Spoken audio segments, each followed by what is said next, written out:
ప్రస్తుతం తెలుగు రాష్ట్రాల్లో అత్యంత ప్రసిద్ధి చెందినటువంటి తన ప్రవచనాలతో ప్రతి ఒక్కరిని కూడా జీవితాల్ని తట్టి లేపి ధైర్యాన్ని బయటికి తీసుకొచ్చేటువంటి వ్యక్తుల్లో గరికపాటి నరసింహారావు గారు ఆల్రెడీ చెరగని ముద్ర ప్రతి ఒక్కరి గుండెల్లో కూడా వేసుకున్నారు. ఆయన మాట్లాడే ప్రతి మాట వెనుక కూడా ఒక అర్థము పరమార్థము, మాట్లాడే ప్రతి విమర్శ వెనుక కూడా ఏదో తెలుసుకోవాలన్న సత్యం. అట్లాంటిది ఇప్పుడు గరికపాటి గారు కేవలం టార్గెటెడ్ గా కనిపిస్తున్నారు కొన్ని విషయాల్లో. అది కూడా 35 సంవత్సరాల మౌనం తర్వాత ఇప్పుడు నోరు తెరిచి ఆయన పైన చేస్తున్నటువంటి మాటలు గాని అపవాదులు గాని ఎంతవరకు వాస్తవమో లేకపోతే సంబంధించినటువంటి విషయాల కోసం అంతా మాట్లాడడానికి సినీ జర్నలిస్ట్ అలాగే మోటివేషనల్ స్పీకర్ జగదేవ్ గారు ఉన్నారు. సార్తో మాట్లాడే విషయాలంటే తెలుసు. నమస్తే అండి. నమస్తే అండి.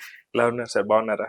సో ప్రస్తుతం తెలుగు రాష్ట్రాల్లో ప్రతి ఒక్కరి ఇంట్లో కూడా తనదైన శైలిలో కామెడీ పండించాలన్నా, వ్యంగ్యంగా ఒక అస్త్రాన్ని విచరాలన్నా, ఒక మనిషిని కటువుగా మాట్లాడి మార్చాలన్నా కూడా కేవలం గరికపాటి వారికి సొంతం అవుతుందని చెప్పుకోవచ్చు. ఎందుకంటే ఆ స్థాయికి వెళ్ళారు, ప్రతి ఒక్కరిని అర్థం చేస్తున్నారు. ప్రత్యేకంగా యువతకి ఎలా చెప్పాలో అలాగే చెప్పి ఆ యువతలో ఉన్నటువంటి ధైర్యాన్ని తట్టి లేపాలనేది ఆయన ఉద్దేశం. కానీ ఇప్పుడు ఆయన ఎందుకో కావాలని ఒక విషయం పైన టార్గెటెడ్ అవుతున్నారేమో అన్నట్టు అనిపిస్తుంది గత కొన్ని రోజులుగా. సో ఎంతవరకు కరెక్ట్ అండి? ప్రతి ఒక్కరికి కూడా సొంత వ్యవహారాలని కొన్ని ఉంటాయి, కుటుంబ వ్యవహారాలను కొన్ని ఉంటాయి. మేబీ ఇందులో వాస్తవం ఉందో లేదో మనకు తెలియదు, కానీ సోషల్ మీడియా వేదికగా జరుగుతున్న హల్చల్ ఏదైతే ఉందో అది చాలా మందిని ఇబ్బందికర పరిస్థితులకు నెట్టివేసేలా ఉంటుంది. గరికపాటి లాంటి వారిని మీరు అన్నట్టు మంచి ప్రవచనకర్త, మంచి అంటే తర్కం తెలిసిన వ్యక్తి. అంటే ఇప్పుడు మనకి అరే దేవాలయానికి చెప్పులు వేసుకోకుండా వెళ్ళాలి అంటే దానికి ఒక రీజన్ చెప్తాడు, దానికి ఒక సైన్స్ ని మిళితం చేసి చెప్తాడు,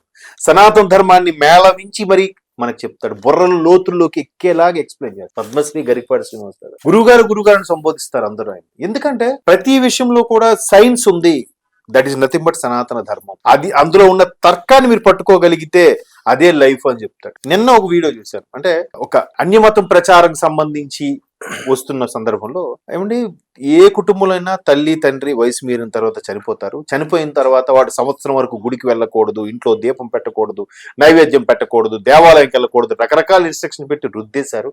ఇది తప్పు, ఇది తప్పు, ఇది శాస్త్రంలో లేదు అని నొక్కి ఒక్కాని చెప్తున్నాడు. చెప్తూనే ఇలాగ ఎప్పుడైతే వాడు మనస్సికాగ్గా ఉంది, బాధగా ఉంది, తండ్రి పోయాడని బాధలో దేవాలయంకి వెళ్ళి దండం పెట్టుకుందాం, ఒక ప్రార్థన చేసుకుందామన్నా కూడా వాడిని వెళ్ళలేకుండా అడ్డు చెప్పడం అనేది, రేపొద్దున వేరే మతస్థం వాడు వచ్చి నీకేం పర్లేదు, నువ్వురా, స్నానం చేయకపోయినా పర్లేదు వచ్చేయి, దండం పెట్టుకోపోయినా పర్లేదు వచ్చేయి, కాళ్ళు కడుక్కోపోయినా పర్లేదు వచ్చి మా మతంలో చేరిపో, నీకు అన్ని దేవుడు ఇచ్చేస్తాడని చెప్తాడు.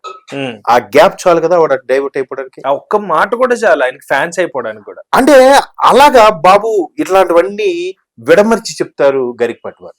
అయితే ఆవిడ ఇప్పుడు ఎవరో సోషల్ మీడియా వేదికగా కనిపించి నాకు చాలా ఇబ్బంది పెట్టారు, జైలు అంటేనే తెలియదు, పోలీస్ స్టేషన్ అంటేనే తెలియదు, పోలీస్ స్టేషన్ రుచి చూపించారు, ధైర్యం చెప్పారు, ఇవన్నీ చెప్తున్నప్పటికీ కూడాను యాక్చువల్గా అంటే నాకు విన్న వార్త ఏమిటంటే మొదటి భార్య ఇప్పుడు మాట్లాడుతున్నారు ఎవరైతే విమర్శలుగా ఉన్నారో ఆవిడ మొదటి భార్య అని. ఇప్పుడున్న పిల్లలు కూడా గరికపాటి వారికి వాళ్ళ అబ్బాయిగా కూడా కొన్ని ఆయన కూడా ప్రవచనకర్తే, ఆయన కూడా ప్రవచనాలు చేస్తుంటారు.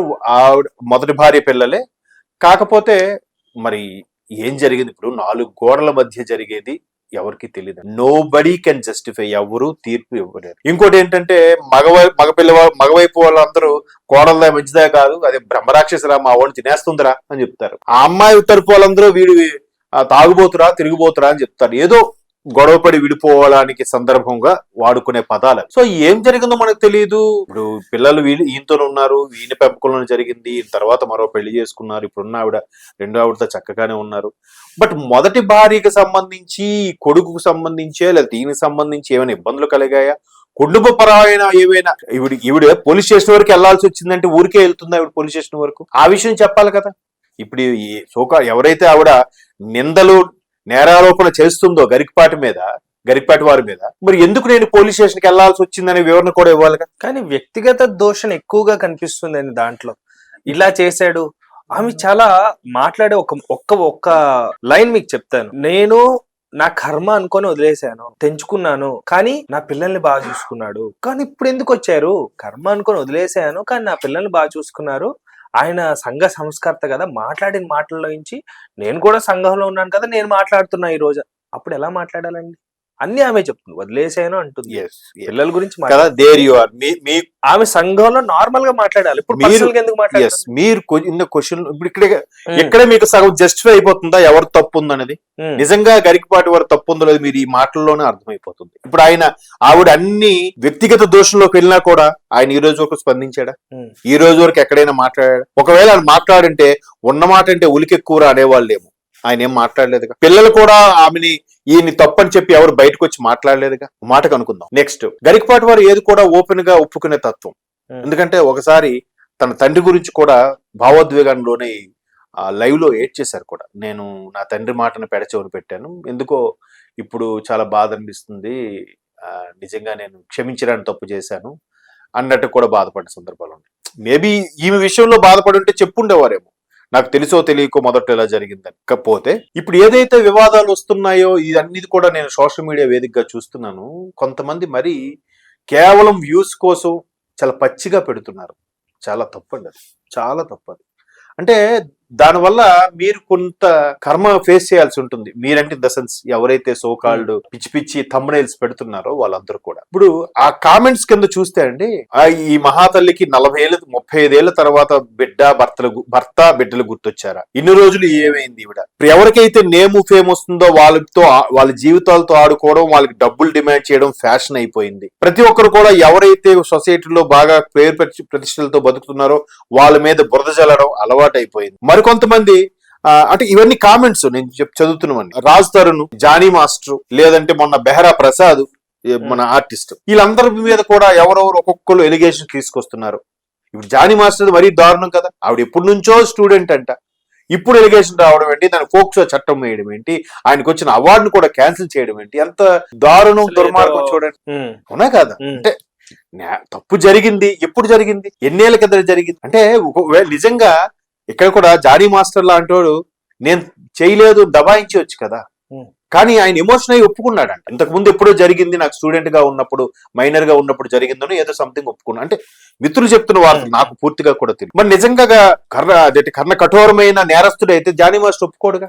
నేనేం చేయలేదు చెప్పి బెయిల్ కోసం ట్రై చేసేవాడు. కానీ ఇష్టం వచ్చిన రాతలు రాశారు కదా, కావాల్సినట్టు రాసేశారు జానీ మాస్టర్. ఆయన ఎంత క్షోభపడి ఉంటాడా? ఎందుకు?